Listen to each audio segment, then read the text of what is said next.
Good morning. My name is Sharon Alterman, and I'm privileged to be here with Douglas Bloom on Tuesday, July the 26th.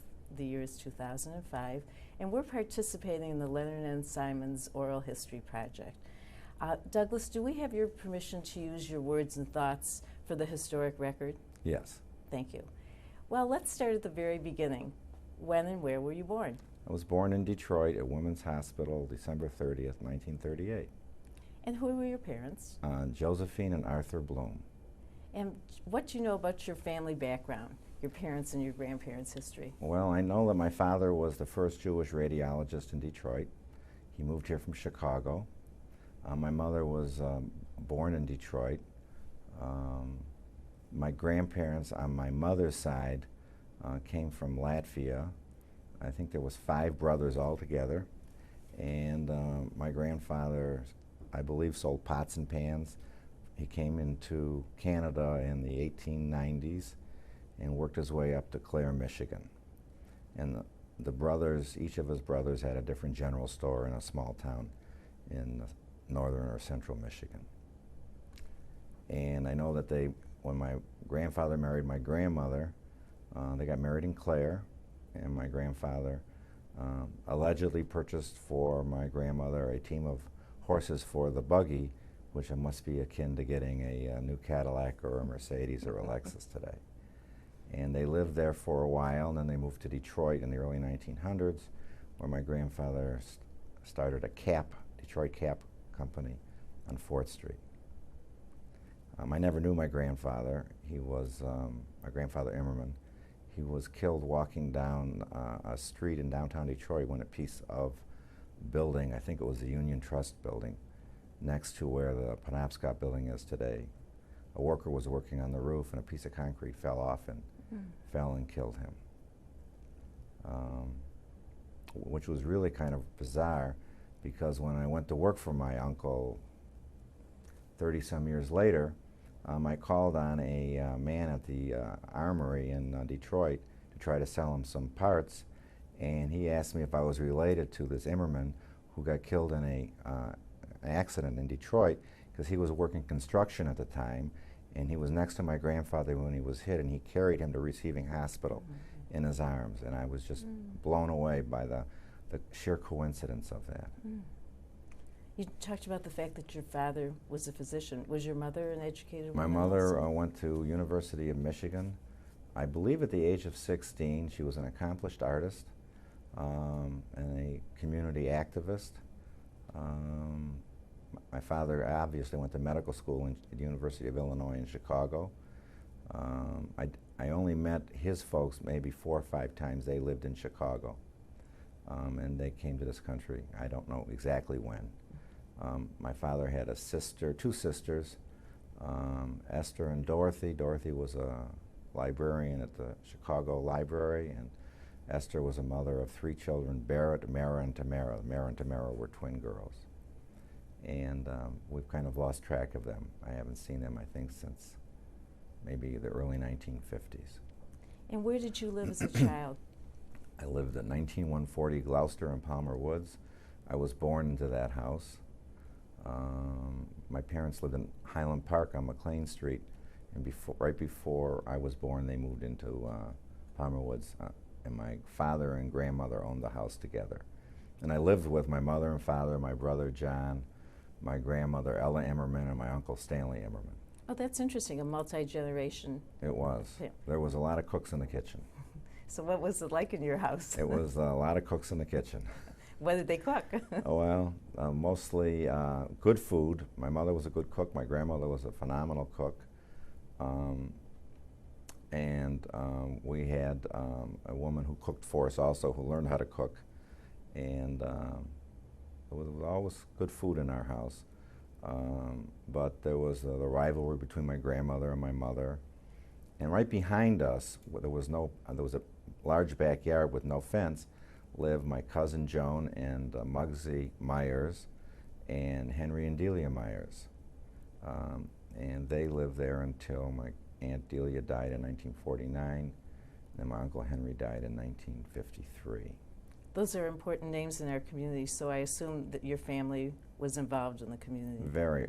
I know that my Aunt Delia was involved in the community and the sisterhood at Sherrod Tzedek, I believe. My mother was president of the sisterhood at Bethel, and she was active and president of ORT, and I think National Council, and maybe Hadassah.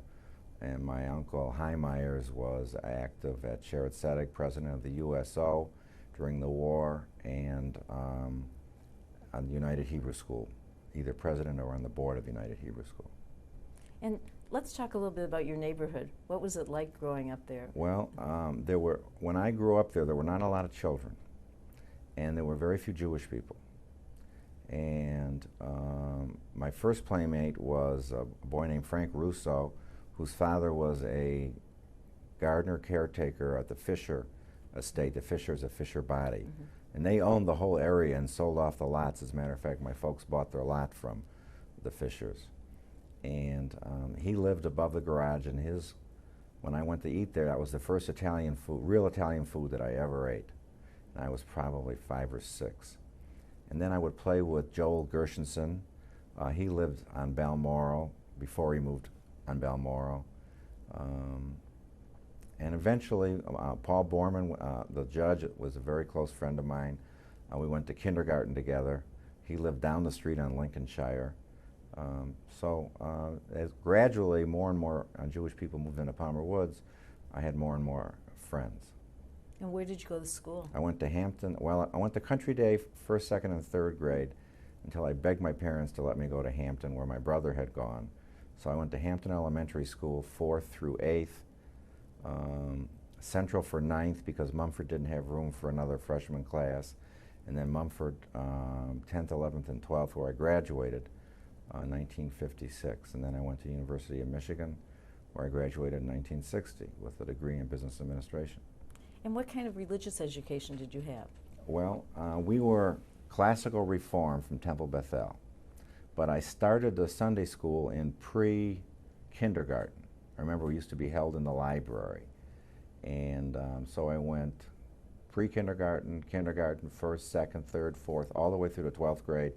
I was confirmed when I was 14 or 15 in the main sanctuary at Bethel and Woodward, and I graduated from their high school in the 12th grade, 1956, and I was very active in the formation and operations of the Young People Society, YPS, NIFTY and MISTY. So you took leadership roles while you were in high school? I did, mostly through the temple, not in high school itself, although I was a pretty good student in high school. What were your interests?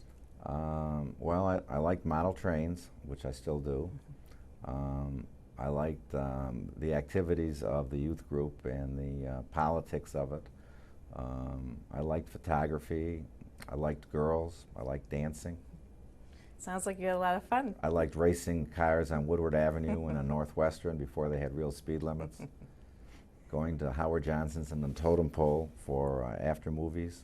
Going downtown for movies. What do you remember about downtown Detroit?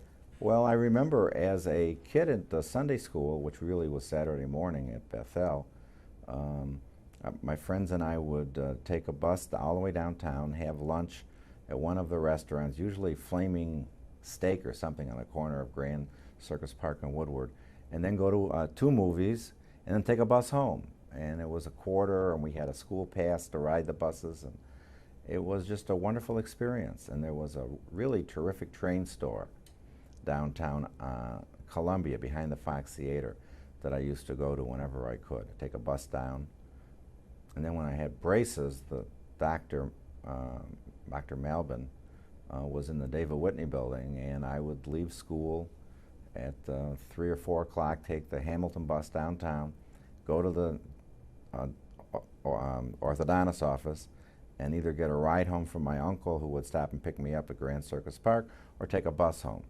And in the wintertime it was dark, and we never had any problem, never thought about any problem. Our doors were never locked. As a kid, my means of transportation was my bicycle, and I would ride miles with friends. After dinner, ride up to Cunningham's at Woodward and 7 for either a cherry or a chocolate Coke and read a comic book. or go to Cunningham's or Kresge's on 7 in Livernois and do the same thing. And what did you do in the summer?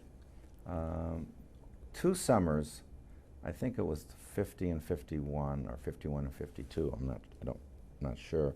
I went to an overnight camp, Camp Hiawatha, up in Commons, Michigan, with my friend Steve Bloom, and then I went a couple summers to Cranbrook for carpentry and swimming. And the other summers I went up north. My uncle had a summer home in Traverse City, and my grandmother would go up for the whole summer, and I would go up with her. And her brother lived there. Her brother Rudolph lived on the property, and her sister Jenny, who lived in Cleveland, would come in, and the 2 women would spend all day playing cards, listening to the Tiger baseball, smoking, and that's where I learned how to play cards and love baseball. Do you have any family stories that are sort of lore that you'd like to No, recount? not really. I mean, my uncle Rudolph was really a wonderful man. He loved me, and once a year he'd come down to visit, and he and my grandmother would make their version of pierogi, which was dough with meat inside, and they would go shopping, and my grandmother loved auctions, buying antiques at auctions, and she would do that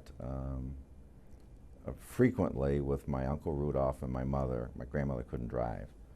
And then in the winter, my grandmother and her sister from Cleveland would go down to Florida and spend 3 or 4 months in Florida at a hotel. And my grandmother would negotiate a very tough deal with the general manager of the hotel. And then my uncle would either take a train or fly down and privately pay the hotel the difference between what my grandmother negotiated and the rate that they really needed. And I don't know if my grandmother ever knew that, but it was really kind of funny. It was even funny when I was a kid. Was your grandmother involved in the community too? Not that I remember. I know that she played poker at least 3 times a week. Where'd the earnings go? Well, that was interesting because it seems like it happened every year, but a couple times she would split up her earnings between her 4 grandchildren, my cousin Joan and Muggsy, my brother and myself. And this was in the 40s and 50s, and I never got less than $1,000. She was a tough card player. And on New Year's Eve, my mother would drop my grandmother off at whatever house they were playing, unless it was our house, of course. And then she would get her the next day, and they played all night, smoking, drinking, and playing poker. So did any of the earnings go to the Federation? I don't think my grandmother's did, but I don't know. I know my uncle was very charitable at Federation. Was he involved in any of the agencies No. at that point? My mother, I don't believe, was active in Federation. She was active in, as I said, Hadassah or National Council and Temple Bethel. But I don't think they were active in the 50s in Federation. I think my brother got active in the Junior Division. I think that was called then. I didn't when I graduated from college, but he did. And I don't know if he kept that up or not. I do remember that sometime in the 1950s, my uncle was giving Federation, I think it was after the '56 war, $100,000 a year, which I think was a lot of money. Very significant involvement. And what are your recollections of your college years? They were kind of chaotic until maybe my junior year. I wasn't sure what I wanted to do. I thought I was going to be a doctor. I wanted to make my father happy, and I did really well in high school chemistry and in biology and physics. I did less well in Michigan in chemistry, biology, and physics. So by the end of my sophomore year, I knew that medicine was not for me, and I went into business school. And I studied, finally I figured out how to study and pay attention because I knew it was going to be important. And I was taking 18 hours a semester. It was a lot of hours, but I wanted to take as many lit school courses as I could in addition to the required business school courses. And my degree really was in real estate, business administration, but I majored in real estate management because that's what I thought I was going to do. And right before I graduated, my parents sat me down and said, your uncle has this wonderful business. It was an automobile parts manufacturing business. and he has no children except you and your brother, and he's already put your brother in his own business, so we think you should go into that business and someday it'll be yours. And so after I graduated from Michigan, I started to work for my uncle. As a matter of fact, I started work the week before I actually went to the graduation in the U of M stadium. And I started as a relief switchboard operator and clerk, making $40 a week. On June the 11th, I think, 1960. And you progressed from there? I progressed from there. I worked for him until he died in, I think, April of 1969. And by the last 3 or 4 years when he was in ill health, I really was running the business. And during the riots, our factory came under lots of pressure from the neighbors. They were burning Lafayette Street down. We were on the west side of Detroit. They were east side, excuse me. They were burning Lafayette Street down, and we were making bomb fuses for the Vietnam War. So I called up the Chrysler tank plant where they were really ordering these parts, and they got us a squad of soldiers from the air paratroopers, who incidentally didn't have any ammunition in their guns. They weren't allowed to have ammunition until a couple days later, when the Secretary of Defense allowed them to put ammunition in their guns. So our factory was never touched. They burned up right up to Lafayette and Beaufort, and then they went around us and burned the rest of the street down. But our building was never touched. And shortly after that, we moved to our second location in Connors and Mack, where we had another factory, moved everything into there, put up 2 huge additions, and moved out of Lafayette. And have you continued in the manufacturing business I through your worked. career? I worked. My uncle died in '69, and he left his business to a foundation. I worked for that foundation as a chief operating officer through 1977. But in 1970, I started my own business independently of my uncle's business, a totally different business. And I started it, and in 1977 I left my uncle's business full-time to operate my own steel business. And at that time, did you have a family? I got married in 1961 to a girl that I went all the way through high school and part of college with. And we had a baby, David, who's now 41. We had him in 1964. And unfortunately, the marriage ended in divorce in 1968. And I got custody of David, and we lived there in that same house for another year, and then we bought a small home in Birmingham where I'm living to this day. David and I and a housekeeper moved in there. And then I was married again in 1972, and that woman had 2 children and moved in. And we put an addition on, and she developed a brain tumor and died in 1976. And I met Barbara a year later, and we got married 9 weeks after we met. And we've been married and living in that house ever since. So tell us about your family today, with all the kids and grandchildren. There are, in Detroit, there's my son David and my stepson, whom I really consider to be my son Andrew. He's 42. And David has 2 girls, Rachel, 11, and Sarah is 8. And David married a Korean woman when he was working in Korea, and they moved to the United States when Rachel was maybe 2. And Andrew is married to Denise, and they have 2 children, Claire, who's 5, and Ben, who's 3, and they live in Rochester Hills. And then Barbara has an older son, Matthew, who lives in Seattle, and he has 1 daughter, Ashley, who is 17. She was 17 a couple days ago. And we don't see them as often as we would like, but we see our 4 grandchildren who live here very frequently, and it's really wonderful. It's a wonderful time in your life to be able to do that and enjoy that. And as my son David has said to me, I treat his children nicer than I ever treated him. And of course he's right, and I have told him he's right, but grandparenting is different than parenting. Sometimes it's easier, sometimes it's not, but usually it's more fun. I know you and Barbara are so devoted to your children, and you're also, the two of you are so devoted to this community. When did you develop an interest in communal leadership? Well, it was probably, I got active at Temple Bethel in their Brotherhood.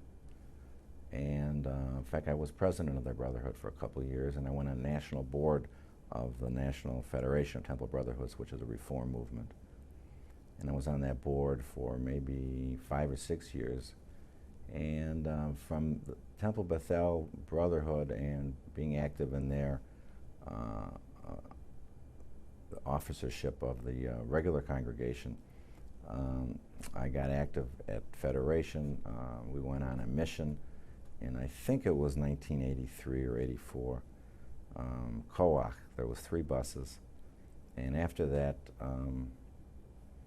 a mission, we came home, and Gelly took as many of the people who wanted to on a tour of Detroit, of the Detroit Jewish institutions.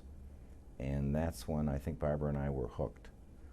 It's when we started lighting Shabbat candles. Was when we started getting active in the Jewish Federation. And I was put on the center board maybe in '85. Before the board, I was put on the Senior Adult Committee, which consisted of myself, Jerry Lester, Rita Haddow, and Miriam Sandweiss, who was the director of the JPM Senior Adult Programming. And the 3 of us were the Senior Adult Committee. And from that a little beginning, I ended up in 1995 as president of the center. And it's kind of funny because if you look at all the presidents of the center, you'll see my uncle Hy Myers was a president. A cousin of mine, Bob Slacken, was a president. Of course, I am. My cousin had a nephew, Brewster, who was president, and a cousin, Jacob Kaiden, who was president. It was a lot of Blooms or Immermans or Myers that were president of the center. It's a family business. It must be a family business.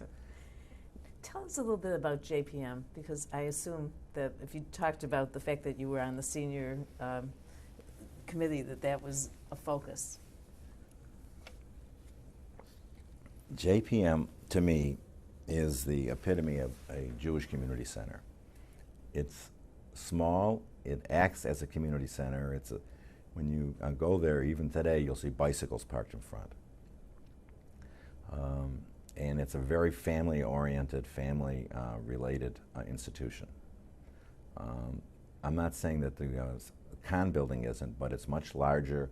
You have to drive to get there. It's very difficult, even if you live close to it, which is hard to do because the campus is so large. It's very tough to ride a bike there. There's sidewalks in Oak Park, and people just use it and gather there after school, whether it's when they're leaving the religious school or the day schools. They can walk there and have a Coke or whatever they have in the coffee shop there. 2 of my granddaughters, Rachel and Sarah, went to preschool there, and I was really fortunate that Rachel was there when I was president, and I could see her almost every day when I went over to JPM. As a matter of fact, I am a member of the health club, and I exercise at JPM. It's just a warm, caring, wonderful place, and you hear lots of languages spoken there, most of which I don't understand.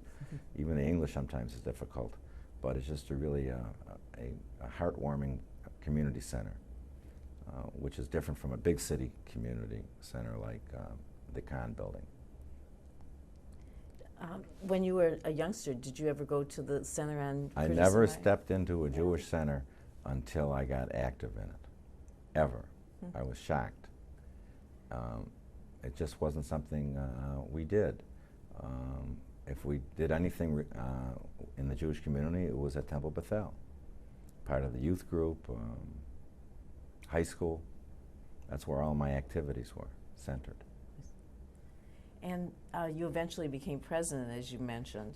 And what were some of the issues that you dealt with during your presidency? Well, I discovered very shortly after I became president that the center was kind of broke, and that we really didn't have a lot of money, if any, and we would have difficulty balancing our budget. And David Page was president of the Federation at the time, and he had appointed a committee of business practices, and we were the first agency that they dealt with. We asked for help, and they gave us some help. They sent in a consultant to see if in fact we were broke and where the money went and where it was coming from. And after that, we had to deal with very bad publicity in the Jewish news. Every time something happened, we would lose another 100 members. I learned very quickly to be very careful in what I said in an interview to the newspaper, because things somehow get taken out of context, even with the best of meaning from reporters.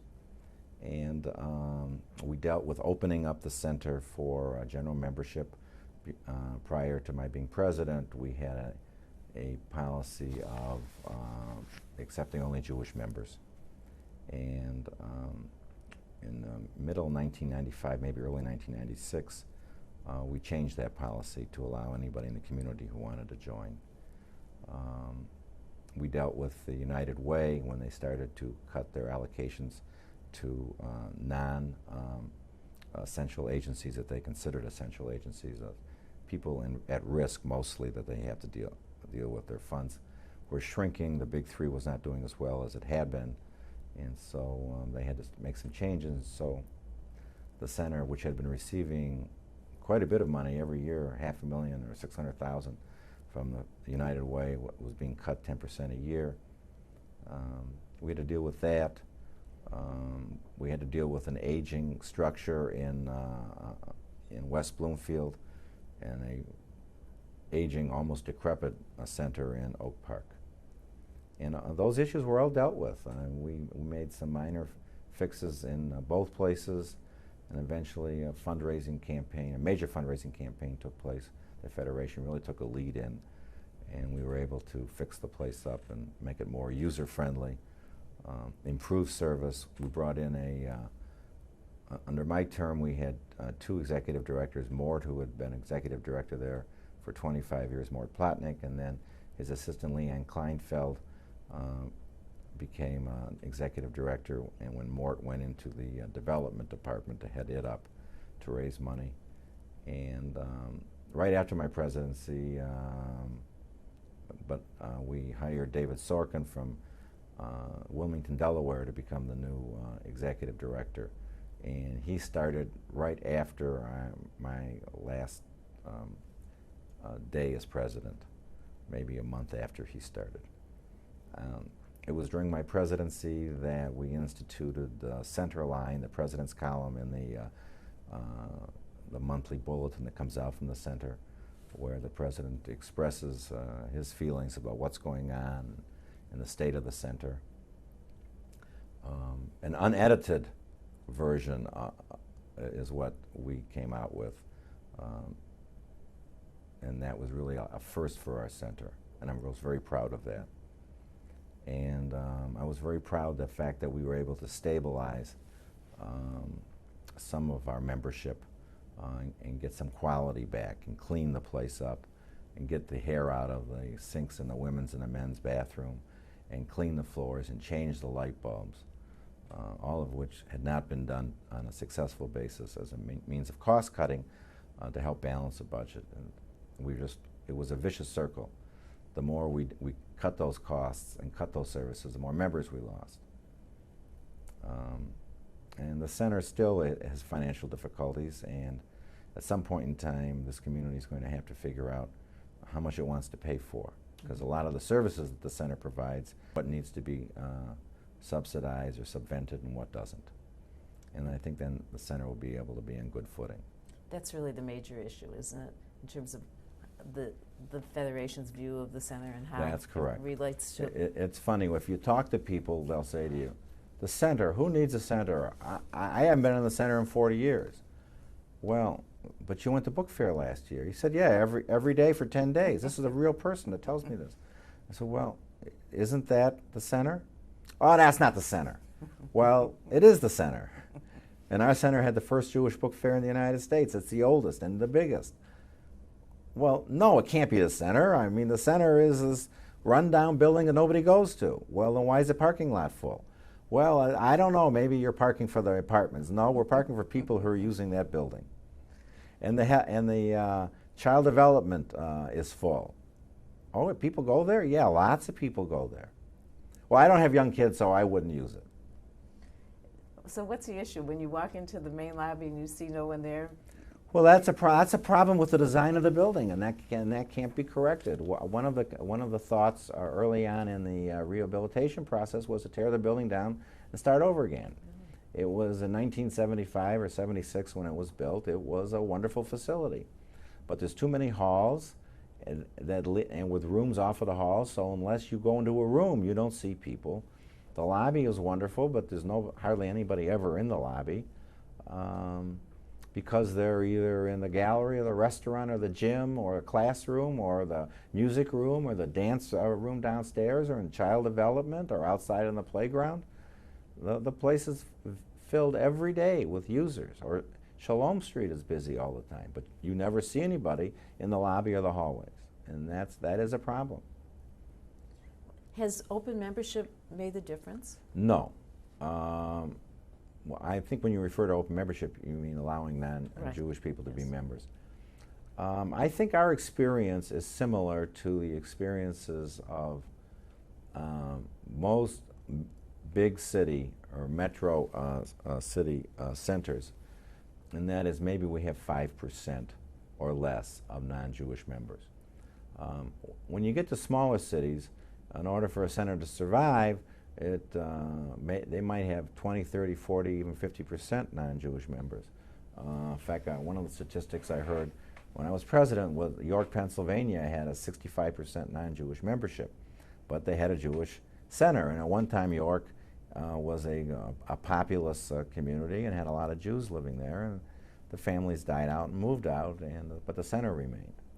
So it depends on the size of the community. I would be surprised if we had more than 5%. I think it's probably 3 or 4% non-Jewish members.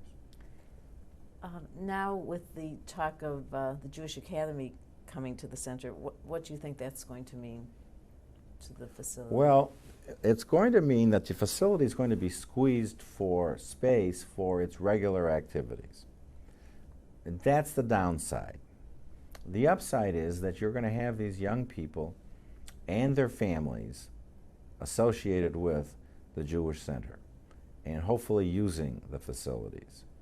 I think that the talk is that the Academy would occupy the entire second floor. But they also have use of the gyms and the pools and the auditorium and the social hall. All of these are facilities that they don't have to build if they went someplace else.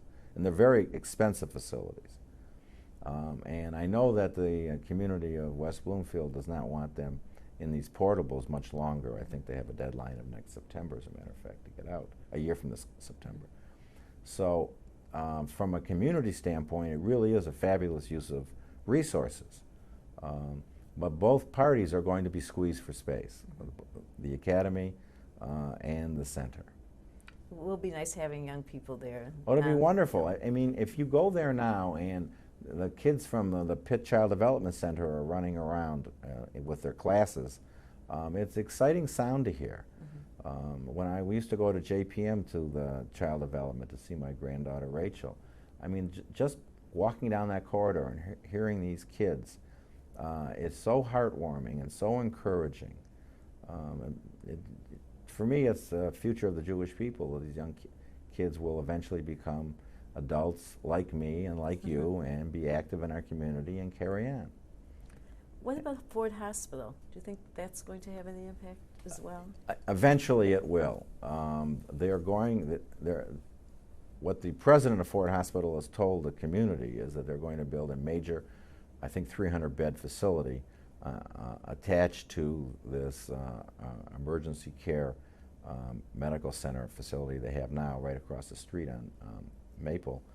And if they do that, it's going to bring in a lot of people. They're going to need rehabilitation, and the center has all that health club equipment there available for that. It also means doctors and nurses will have a place to go to exercise or to eat or to learn or to broaden their horizons or send their children.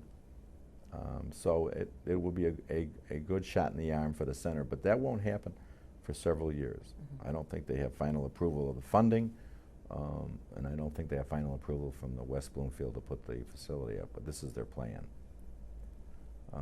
It will be very exciting. I mean, there's a lot of good things that are going to happen. The center gets better all the time. We just hired a new director, Mark Litt, that came from Austin, Texas, and in fact I had lunch with him yesterday, and I'm very impressed with his vision. I think he's only going to do good things for our community. He believes in not over-promising and under-delivering. He would rather under-promise and over-deliver, and that's a wonderful way to, in my opinion, to act. That's what I tried to do in my own business, was deliver more than I promised.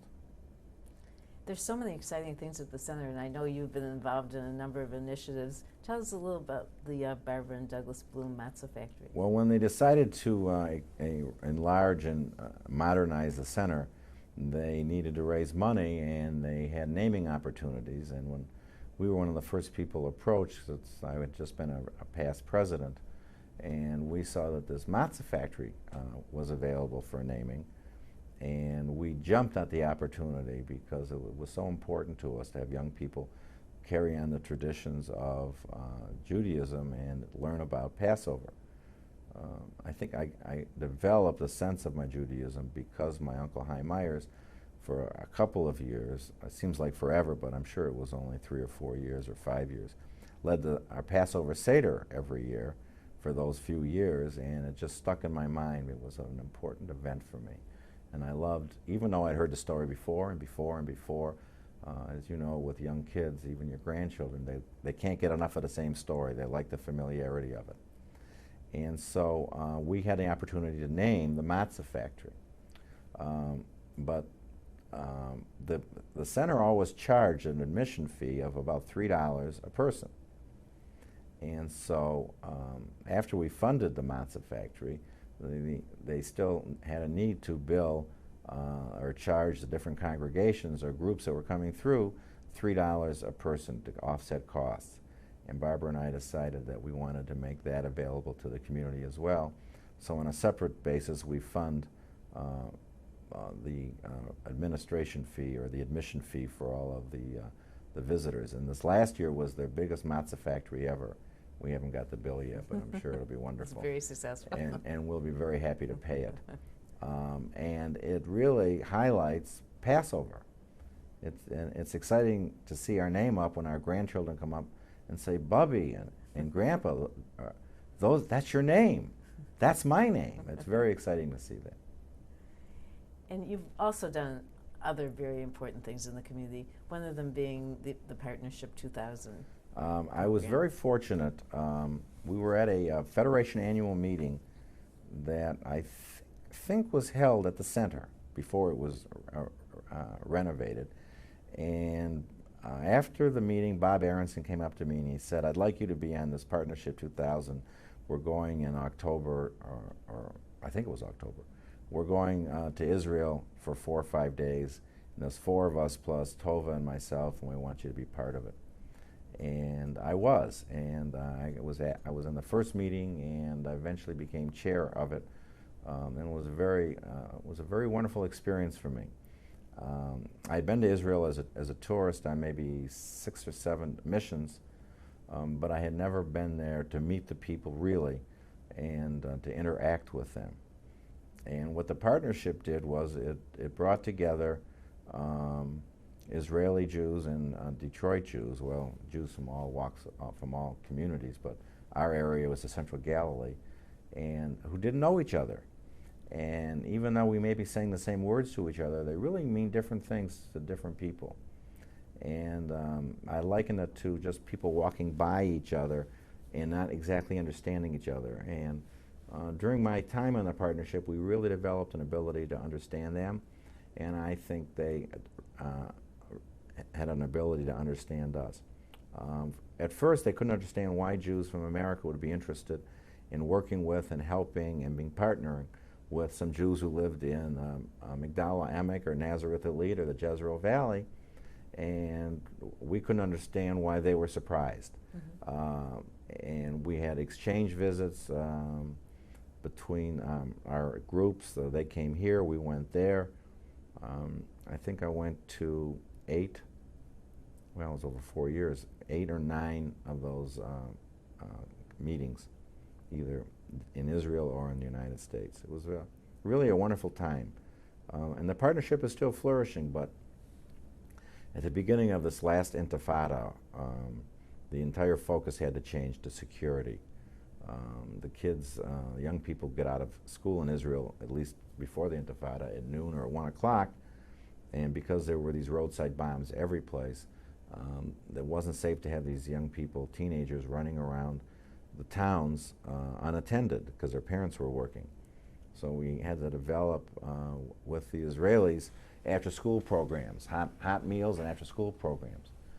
And the economy got very, very bad in Israel during this last intifada. And there were a lot of people, many, many people, I don't know what percentage, but very high, that didn't have enough money for hot meals. And our partnership was furnishing at least one hot meal a day to these kids. And that was vitally important to us in Detroit and, of course, to our partners in Israel. And then we provided security guards for the schools. We would rather have done other things in education and medicine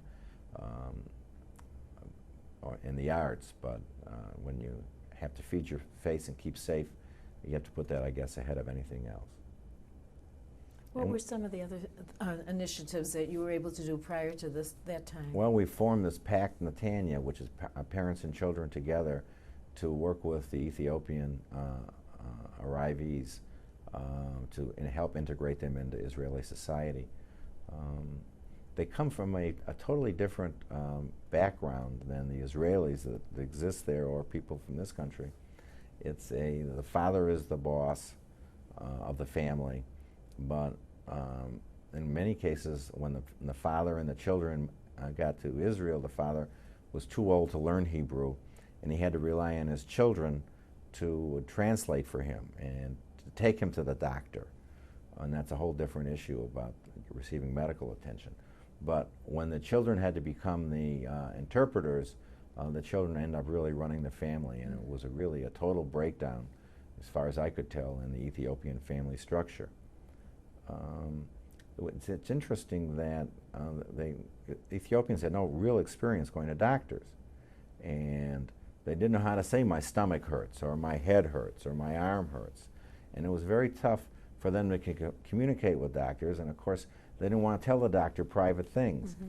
And it became very difficult for them to receive really wonderful care until their children were able to intervene and help them receive the proper medical care. And that generation of the parents' generation is going to be difficult to integrate because they don't have the Hebrew language. Their children will all be integrated because they're going to go into the Army. Mm-hmm. And that really is a great leveling institution in Israeli society. And you will see Ethiopian kids in universities now and in the future. I mean, they're being integrated in society today. But the issue was not to make them an underclass society, and that's one of the reasons why Pact Netanya was born. And other communities have funded other pacts throughout Israel. What were you able to do in the medical field in terms of the relationship with our community? We had a number of visits between the hospital in Afula and the University of Michigan Hospital here, and Wayne's Medical School. And we learned from them, they learned from us. When we were working with the incubators to develop new small companies in Israel, they were doing a lot of things with medical technology, most of which came from Russia, that some of the hospitals here expressed an interest in. And I think that it's been a very positive experience for doctors here and doctors there to share common knowledge that is common to the United States is now in Israel, and vice versa. Knowledge that was in Israel is now common here. We also worked on incubators and developing small businesses. We also, it was funny, on our first visit we were riding around in a very small bus in Israel with a broken shock. So we were bounce all over the Central Galilee.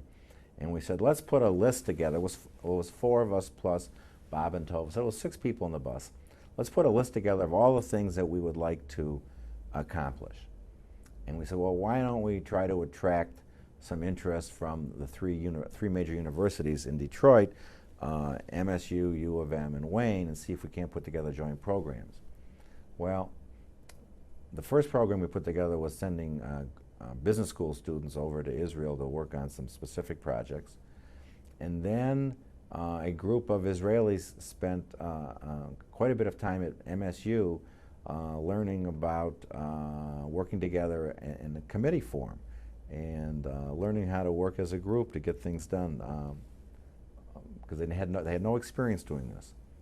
And that was they called that group the MSU group, and to this day those people are still friends and still work together to try to help their community.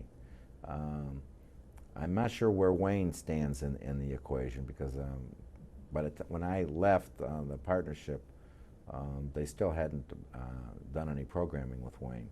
But Michigan still sends students, although during the Intifada they had to meet their business counterparts from Israel and I think Prague. It was too dangerous to send kids to our kids from the United States over to Israel. But I would think that pretty soon they'll be going back again. And some of that was funded by local benefactors here in Detroit. Stanley Frankel, I know, has been a major resource for funding those programs. And I think at one point it was the largest overseas program of any university in the United States. So it's been very successful. Yes, and appreciated. And we do learn from them, and they do learn from us.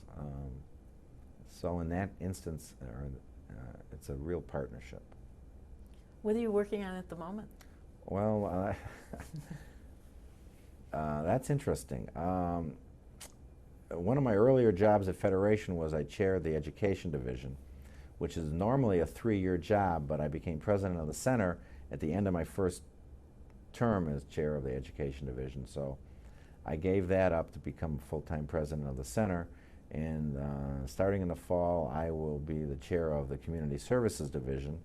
I am an officer of Federation. I think I'm secretary, although I'm not really good at taking notes. In fact, I've never taken any notes.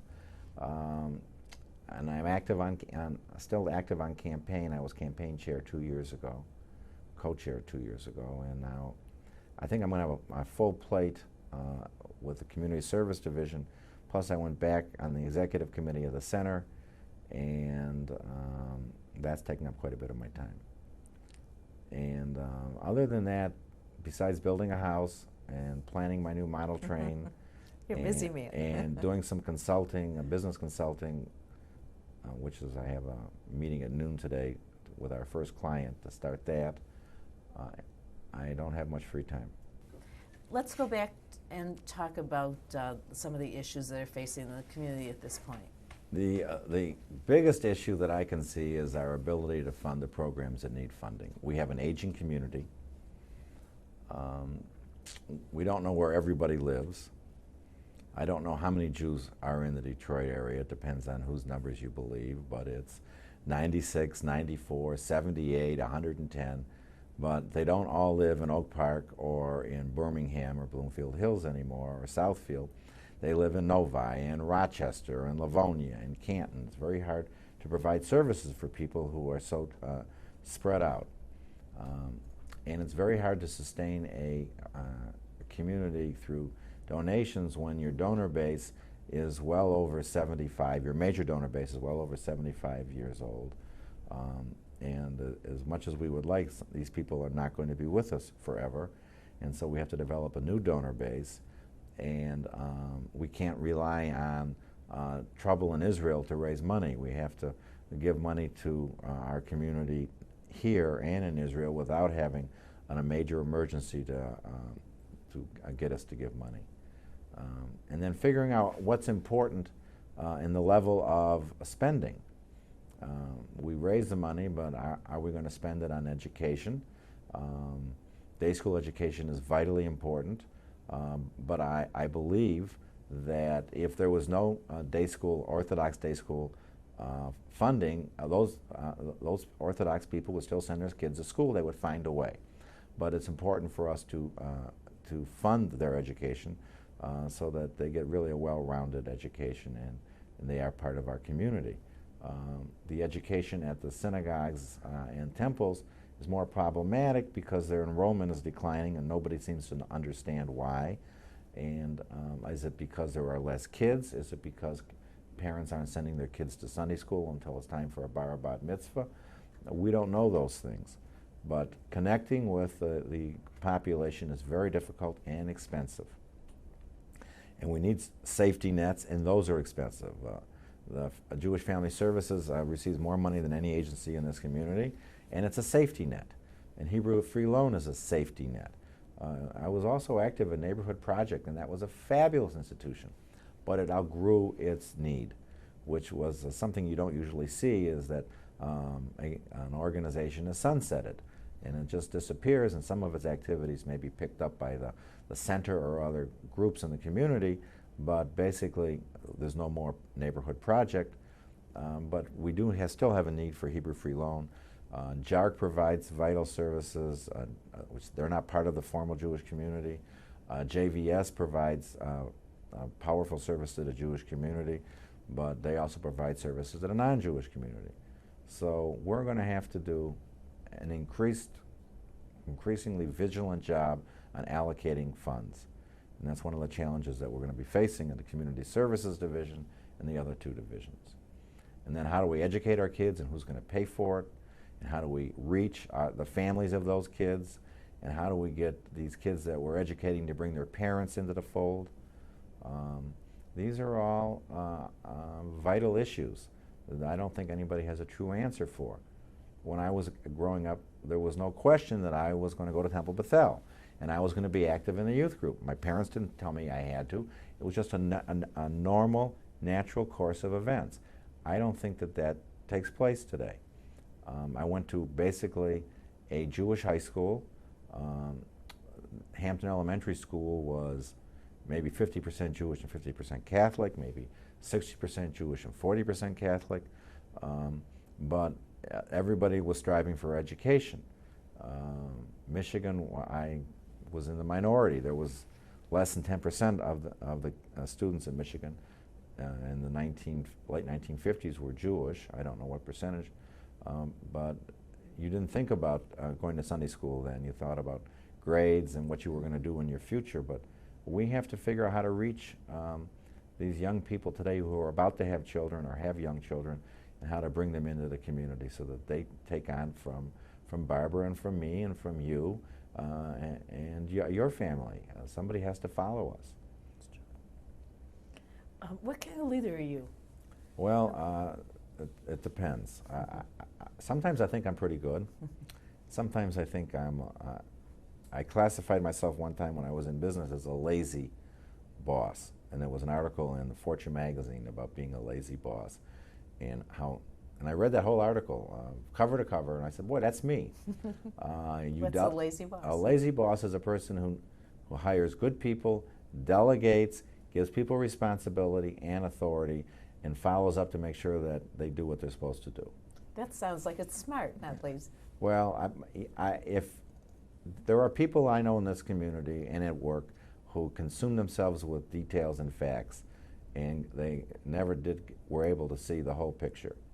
When I'm chairing a committee, or when I was chairing a management meeting in my business, I'd like to hear everybody's point of view, and I didn't care if there was argument, as long as it was civil, or hollering, as long as it was civil. It wasn't mean-spirited, because lots of ideas came out, and I like to think of that as a big funnel, and all these ideas go into a funnel, and eventually come out of this little tiny spout will come one or two things, which is the direction that the committee or the organization or the business is going to go.